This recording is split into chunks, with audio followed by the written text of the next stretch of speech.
The Seahawks have done a lot to bolster their defensive front the last couple of off seasons, but could there still be room for an old friend to reunite with Mike Macdonald in Seattle? We're going to be breaking it all down here on our Thursday edition of Locked On Seahawks.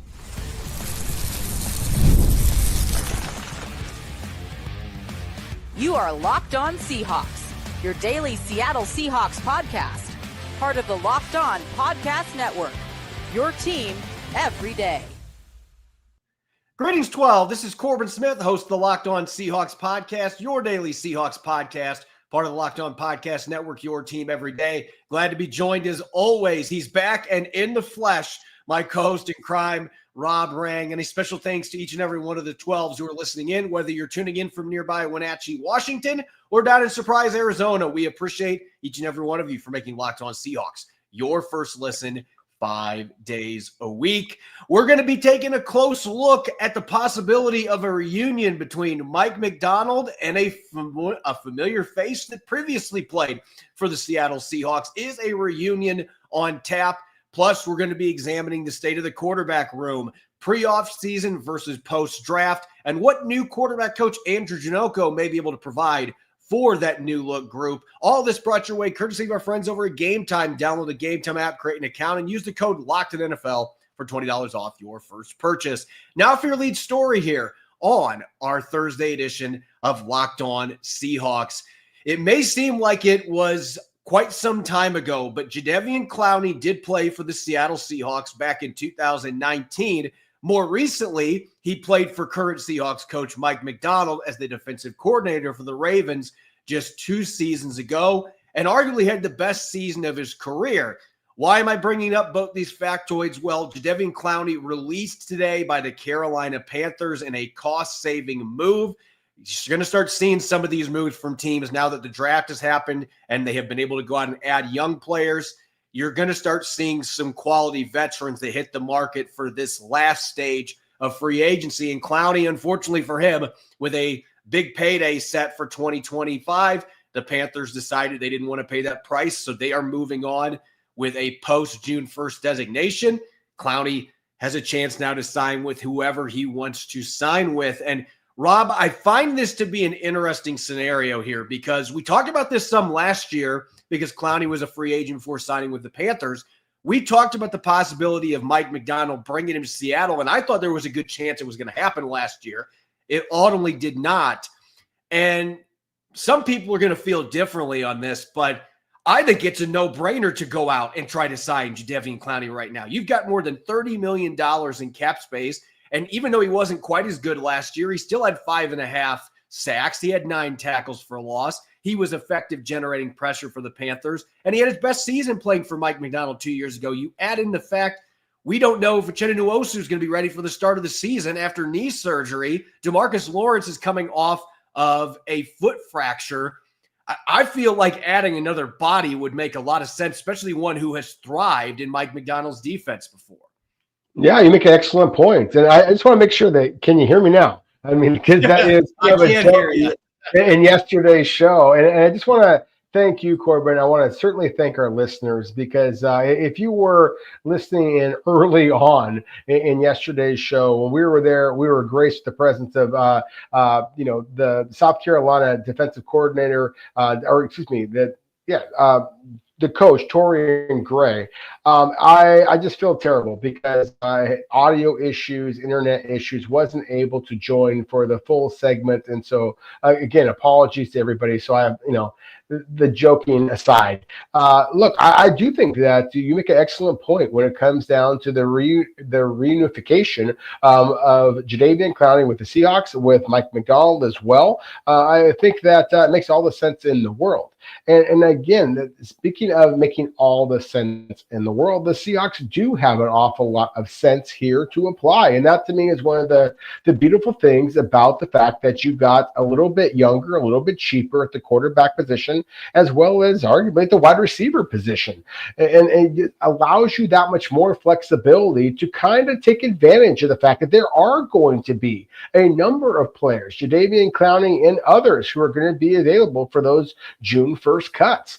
And so I do think that Clowney would make an awful lot of sense. As you mentioned here, Clowney had one of his best statistical seasons a couple of seasons ago while under Mike Macdonald in the Baltimore Ravens. He was a very productive player for the Seattle Seahawks, a couple of years back, previous to that, because it isn't just about the statistics. If you were just watching the tape, you could absolutely see Jadeveon Clowney just kind of swimming his way through double teams, triple teams at times to be a very effective player. Now, at the same time, he was a starter with the Baltimore Ravens a couple of years ago. He certainly was a starter with the Carolina Panthers this past season. And I don't know that he would be a starter over Jarran Reed, certainly not over Leonard Williams for the Seahawks as far as defensive linemen. And then if you're going to ask him to be a stand-up edge rusher, more of the type of a role that Janowicz is going to do, I don't know that at 32 years old that he is going to be able to be quite as productive that way. I will say this, however, the physicality which he plays, the violence, the arm length, and then again, the fact that he has been in the NFL for as long as he has been, I just think that he makes an awful lot of sense for a Seahawks defense that isn't looking necessarily for starters. They're looking for depth players and being able to just provide waves of pressure on the opposing quarterback. And that's one of the things that Jadeveon Clowney has been able to do for an awful long time now. Yeah, he's not in the prime of his career anymore, and yet he's only 2 years removed from nearly hitting double-digit sacks for the Ravens, and they had such a good run defense that year, and part of it was because of how well Clowney sets an edge, and that was the strength for him in Seattle. He didn't have many sacks, but he was an outstanding run defender, and they missed him from that standpoint when he left and ended up going to Tennessee the next year as a free agent. I just think, again, you point out the depth thing. This is very similar to the conversation that we have had both on Jonathan Hankins, who now is officially signed back with the Seahawks, and Shaquille Griffin, the corner who continues to be linked to his former team for a reunion. I think you have to look at this from the same lens, that you're not going to be asking Jadeveon Clowney to come in and be a starter that takes 800 snaps for you. They don't need him to do that. But again, we don't know if Janowicz, who's missed a bunch of games, 22 games that he's missed the last 2 seasons, and now he's coming off of knee surgery. Maybe he's ready for the start of training camp. Maybe he's ready for the start of the regular season. But right now, nobody knows when he is going to be back. And DeMarcus Lawrence is 33 coming off of foot surgery that cost him most of last season. So there are question marks here. We talked about this going into the draft. Seattle ended up not picking any true edges. Riley Mills can play a little bit of defensive end, but they didn't draft any true edges this year. That creates some questions, not just this year, but beyond what they're going to do at that position. And I think when you look at the fact that Jamie Sheriff, who's working some as an off-ball linebacker now at this point, and Tyreek Smith, who has really not played at all in 3 years in the NFL, has mostly been a practice squad guy, those are your 2 fallback options right now. Maybe Jared Ivey or Connor O'Toole, the undrafted rookies, come in and surpass those guys. That could very easily happen. But there is a depth concern here if you do not have one of those top 4 guys healthy. And right now, they already have one of those guys that's banged up heading towards the season. So I just think this would make way too much sense. And the Seahawks have money. It's not like they can say, well, we're only going to give you veteran minimum. They could pay him $3-4 million, maybe even $5 million, and have some incentives chalked in there, and they can make more than a fair offer, and they have more than enough financial space to be able to do it. He is still a productive player. If you're asking him to do 500 snaps, 550 snaps, I think he can be an incredibly incredible contributor, for this defensive line with what we've seen from him in Mike Macdonald's defense in previous years.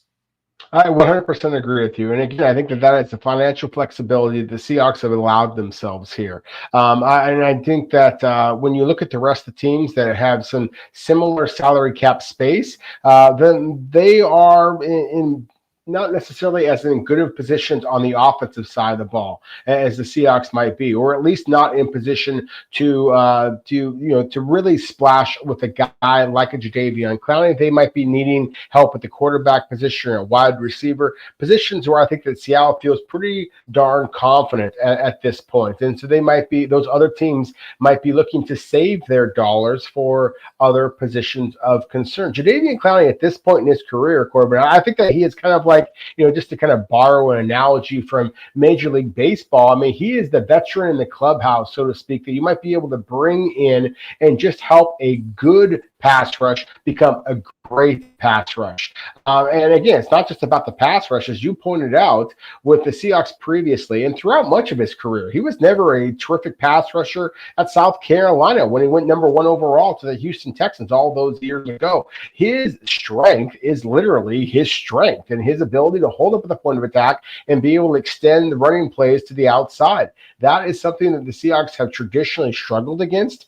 And so I do think that he would make an awful lot of sense for Seattle to at least bring him in and kick the tires, so to speak. Just make sure that he is going to be somebody who is willing to come in and not necessarily get those starting reps. And I do think at this point in his career, he'd be willing to understand that the Seahawks are able to financially compensate him effectively enough that maybe he would view this as a fit. So it could be a beneficial pairing here that might wind up with the Seahawks having one of the most fearsome and versatile pass rushes and just defensive lines in general in all of the NFL. When we come back, we're going to switch gears to the quarterback position now that we know what that position group is going to look like for the Seattle Seahawks. There's been a lot of changes top to bottom of the depth chart. We're going to look at the state of the position. Did the Seahawks truly get better at the quarterback spot? We're going to be breaking that down coming up next here on our Thursday edition of Locked On Seahawks.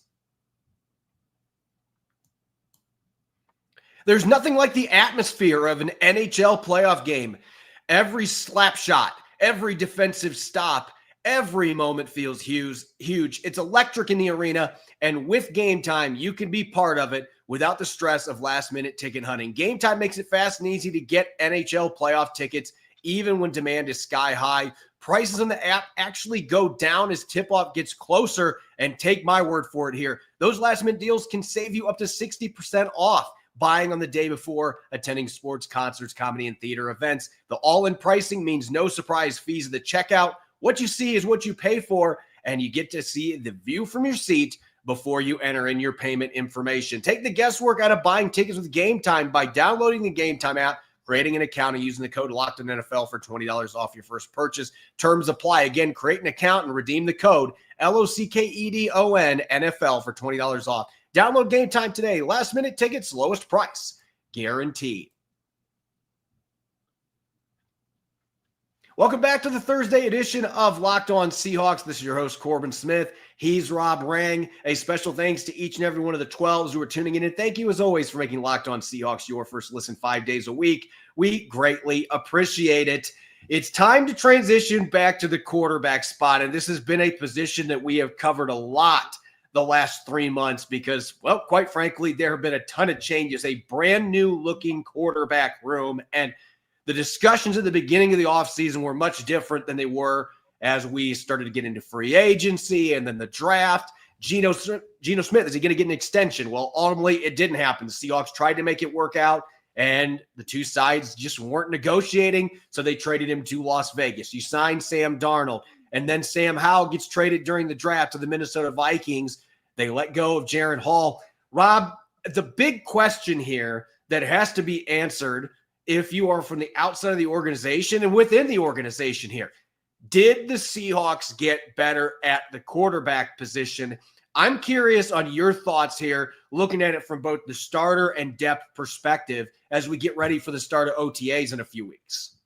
I think that the Seahawks did get in better at the quarterback position, both in terms of the high-end talent as well as the depth. Now, let's just kind of, just be obvious about this for a moment. I mean, you kind of look at, Jaren Hall was on Seattle's roster, but, just kind of. He wasn't actually going to be asked to play any kind of meaningful snaps. And I do believe that Jalen Milroe, whether it be as a traditional drop back quarterback, for the quarterback coach, Andrew Janocko, is going to be asked to play that type of a role, or is he going to be asked to play more of, a versatile role as a pass catcher, as a runner? But at the same time, I just think that the depth is better. I think that the high-end talent is better. And look, and that's a bold statement. And there's a lot of Seahawks fans out there that are going to tout Geno Smith's downfield accuracy, and I think that that's deserved. Geno Smith is among the most accurate quarterbacks in the NFL. He is not among the most winning quarterbacks in the NFL. He took an awful lot of sacks, awful lot of times where he would kind of stare down his primary receivers. There's a reason why some of his receivers in the past have been critical of his game as well. So again, I would be talking out of both sides of my mouth if I was to argue at this point that Sam Darnold is not an upgrade over Geno Smith. I said it way back when the Seahawks were beaten by Sam Darnold, throwing an absolute strike in Seattle to win a highly contested football game. And I thought that Sam Darnold was the better player then. I think he's a better player now. I absolutely believe that Drew Lock and Jalen Milroe are an uptick over Sam Howell and the aforementioned Jaren Hall. So yes, Corbin, in my opinion, the quarterback room has not only improved, significantly improved from what we saw a year ago. So I'm going to have a mixed bag on this because, and listen, I'm more open now to Sam Darnold than what I was when they originally were orchestrating these moves. And you and I have been on different ends of the table here, and I think we both have good logic behind it. I have felt like Geno Smith was much better than his stats showed the last couple of years. And I feel like the offensive line in particular put him in a lot of really difficult situations. He didn't have a run game last year for most of the year to go with him. So there's those factors there. So for me, I need to see what Sam Darnold looks like behind this offensive line, and I need to see how he meshes with his receivers here and being away from Kevin O'Connell, because that is a big ingredient to having that breakout year. Now, maybe he's going to come in here with a similar offense, not the same, but a similar offense, and be able to have the same success. That's where my one question mark is Sam Darnold going to end up being able to lift this team higher, at least right now, than what Geno Smith had the last couple of years? But in terms of depth, this is a no-brainer to me, especially with the way that Sam Howell looked last year after he arrived in Seattle and he just couldn't throw anything for completions in practice to save his life. You bring back Drew Lock, who has won a Monday night game against the Eagles for you just a couple years ago. So if you have to put him in the lineup, you can count on him. And you finally invested a draft pick on a quarterback that has incredible upside. He's not ready to play right now, but Jalen Milroe has all the tools, if you can develop him, to be a starting quarterback, a really good one in the NFL. And that's a big upgrade over having Jaren Hall as your number 3. And, oh, by the way, Milroe you can use as a sub-package weapon right now, and he can run the football and add to your offense, even if he's not your starting quarterback. You didn't have that with Sam Howell or Jaren Hall. So to me, the depth standpoint, this is a no-brainer. It is a dramatically improved quarterback room overall. The big question that I still have, and we'll kind of be exploring this throughout this episode because we also have to look at the coaching standpoint, but the big question to me still is, because we have had one great year of production with Sam Darnold, I need to see what he looks like in this offense before I'm going to commit to say Seattle has upgraded the starting quarterback position. I have more optimism than I did when they signed him on that front. I do think Clint Kubiak's offense is a good fit for him. I like what they've done with the offensive line for that group to be better. But until we see it on the field and you see carryover from last year, there's still a little bit of hesitancy to me to jump out and say, well, I think that they got a big upgrade here over Geno Smith, or even a minor upgrade. I need to see him proven on the field for a second season in a different offense before I'm willing to put my feet into that pond. But I will say this is a much better quarterback group overall than what they had a year ago. And John Schneider and this staff, they deserve kudos for that. Well, I agree. I think that they do deserve kudos for just having the courage to go for it, That's the thing. It's like, Corbin, if we're going to have the conversation just about statistics for quarterbacks, completion percentage, big time throws by as graded by Pro Football Focus and all that. Look, Geno Smith is probably going to win that battle statistically. The Seahawks are going to win more football games this upcoming season than the Las Vegas Raiders are. That's all that it matters to me. I'm just looking for a quarterback who I thought played his best in the biggest games for the Minnesota Vikings, obviously the exception being when they got just completely terrorized at the line of scrimmage. And that is, again, one of the things that Geno Smith did a damn good job of, just kind of dipping his shoulder, avoiding pressure, and throwing some strikes. But how many of those strikes were on a second read? That, to me, is one of the concerns I have about Geno Smith and his effectiveness in the NFL, going back to all the way back, when he was first drafted by the New York Jets. And I just don't know that he has the leadership traits that are actually going to equate to victories in the postseason. And that, to me, is where I think that Sam Darnold can be effective in that way. I've just been evaluating him for an awful long time, was a big fan of him going back to college, was not surprised at all when he struggled, as almost every quarterback seems to struggle when they go to the New York Jets and some of these other teams that are just completely devoid of talent along the offensive line, running back and wide receiver positions. There's no question that there is a projection here because the Minnesota Vikings, I thought that, just Kevin O'Connell deserves an awful lot of credit. And the Seahawks do not have a Justin Jefferson at the wide receiver position. With all due respect to Cooper Kupp and to, all the talent that they already have on the field, of course, Jackson Smith and Jigba and et cetera, et cetera.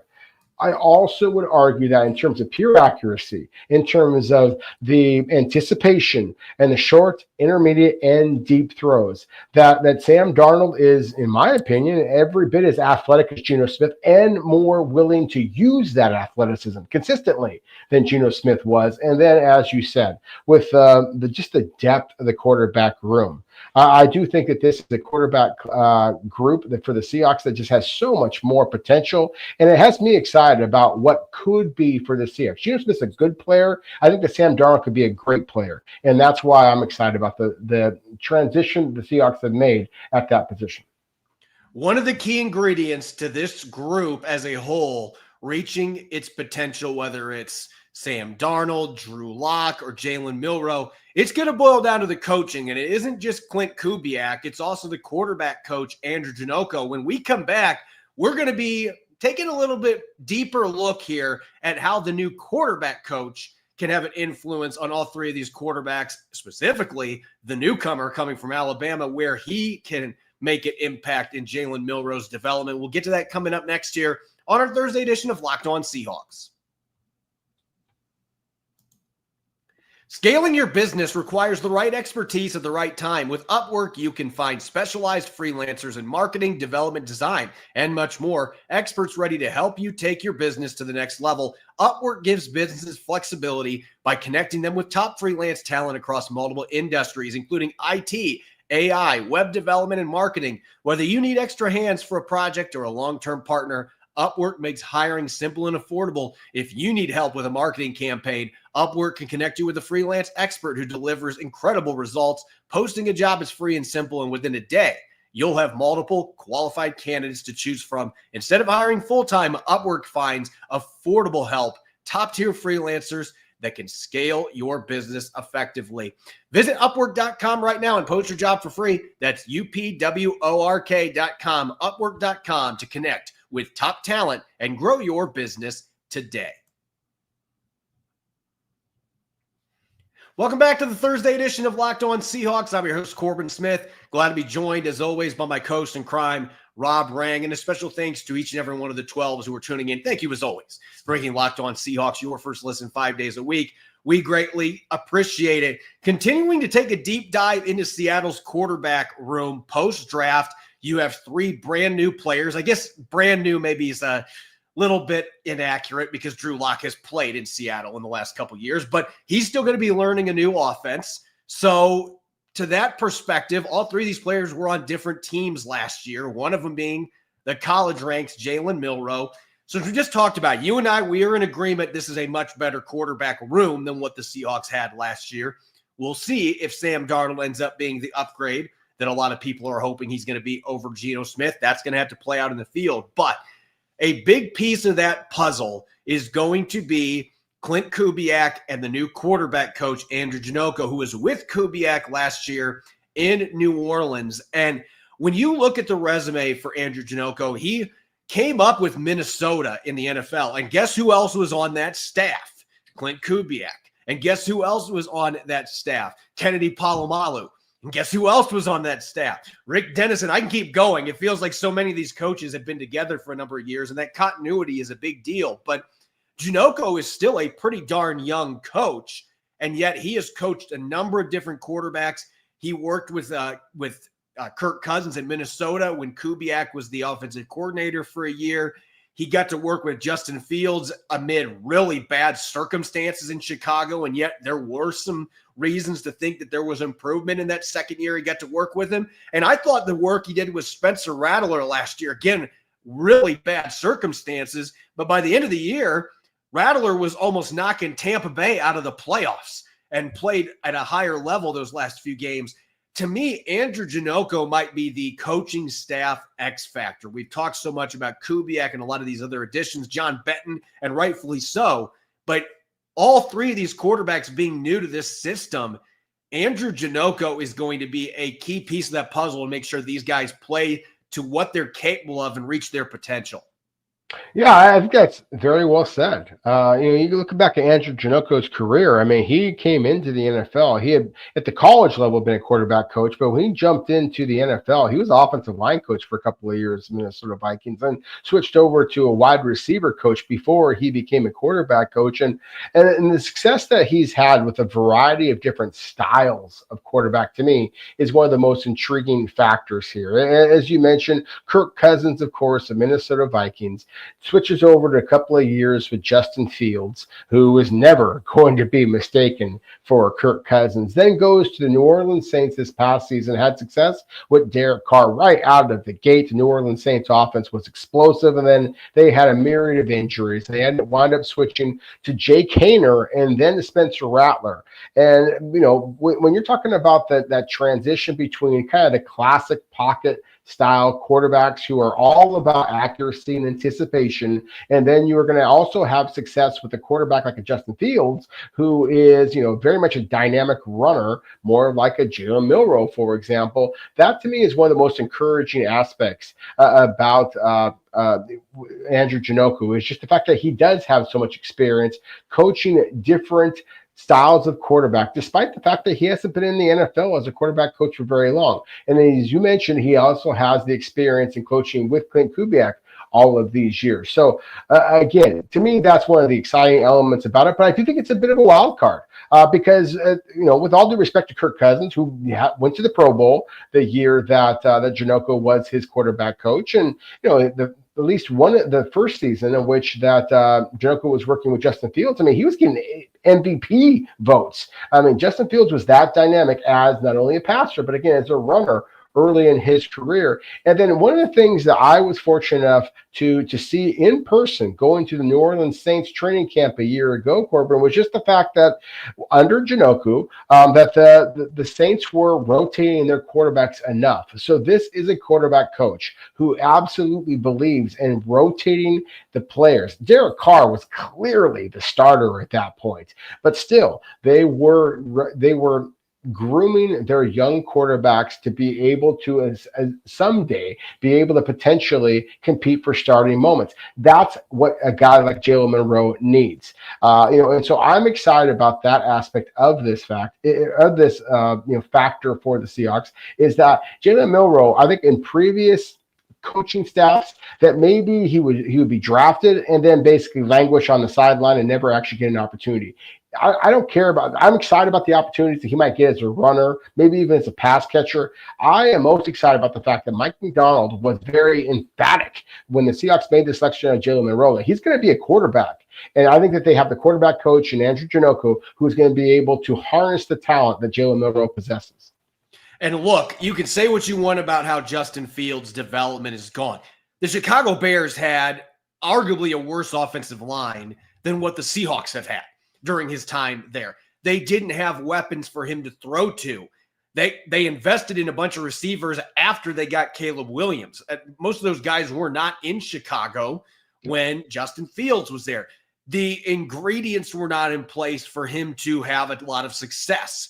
And yet there were moments that he was very successful, and he was able to cater that offense. As a quarterback coach, he was able to cater things to his ability, being a polar opposite of Kirk Cousins, who is your typical traditional pocket passer that is going to get the ball out quickly.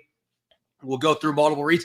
Justin Fields is going to be that one read and, I'm going to take off type quarterback. And he was able to work with that. And last year, even in New Orleans, Derek Carr and Spencer Rattler are two totally different style quarterbacks.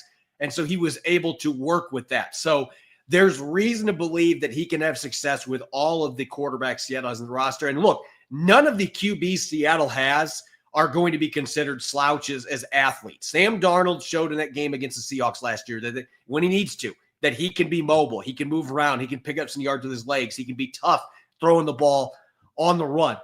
Drew Lock has shown he can do that in Seattle previously. He had a couple big-time throws in that Eagles game a couple of years ago where he was on the move, and you've seen him scramble a little bit. And obviously Milroe, that's a huge part of his game. So you're going to have some carryover with these three guys in terms of some of the skill sets they bring to the table. They're not identical players, but I do think that there's reason for optimism. And I'm also saying this from what I watched. Look, it's a rookie mini camp. It's 2 days.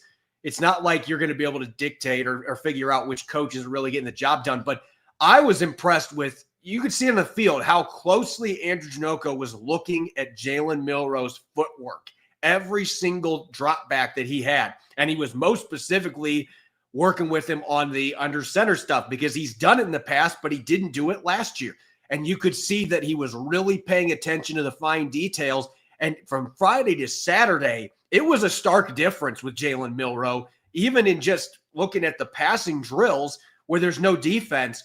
The difference in the confidence that he was having in his dropbacks and playing with a little wider base, getting more off his back leg to ensure that the throw was going to get where it needed to and it didn't sail on him or didn't get out in front of the receiver too much. Look, Andrew Janocko to me has been part of that because you can see him meticulously going over that stuff with Milroe. After he does a couple reps, he'll say, hey, I noticed this real quick. Do this with your footwork.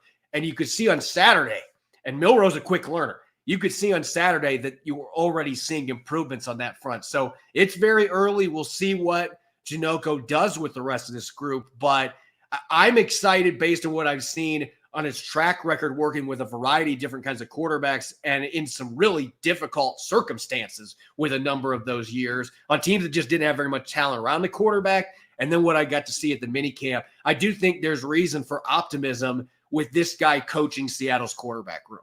No question about it. And again, if we're going to focus this for a moment on Milroe, and I think that when you say things like, a quarterback is a quick learner, I think that sometimes people will say that and, they're just kind of going off of what they saw in a minicamp. And I'm not accusing you of that, Corbin, but, again, I think it's worth remembering that this is a Will Campbell Award candidate here. I mean, that's the academic Heisman. And that's not necessarily something that a lot of people would associate with a quarterback that came from Alabama. A lot of times they are just physically blessed, and Jalen Milroe certainly is physically blessed. But he also has an incredible mind and incredible work ethic. And again, he had 4 different offensive coordinators at Alabama. His growth has been stunted. Look, with all due respect to Kalen DeBoer and his brilliance as a play caller, as a quarterback developer. Anybody here in the Pacific Northwest knows what he did with Michael Penix Jr., who came into his super senior season as a middle round selection and obviously wound up being an early first round selection by the Atlanta Falcons. I think that Kalen DeBoer deserves an awful lot of credit for the development of Michael Penix Jr. I also think that that once you get Jalen Milroe in the same system for a couple of seasons, especially with the talent that the Seahawks have along the offensive line, especially at the running back position. And then, of course, a wide receiver, where there is some new names, but at the same time, they have legitimate talent, not only over the top, but in the short to intermediate area. And that is one of the areas in which Sam Darnold previously has excelled, in which Jalen Milroe has struggled with. And I think that is going to be able to help Sam Darnold be successful and help Jalen Milroe improve. As always, you can follow me on X and Blue Sky at Corbin Smith NFL. You can follow Rob at Rob Rang. Make sure to subscribe to Locked On Seahawks on YouTube and wherever you get your podcast to make sure you don't miss a single episode. Coming up tomorrow, we'll have part 2 of our draft pick coaches series. We're going to have one of the coaches for one of Seattle's 3 new offensive linemen joining the show to break down a newcomer to Seattle. Make sure that you are listening in and enjoy the rest of your Thursday. Go Hawks.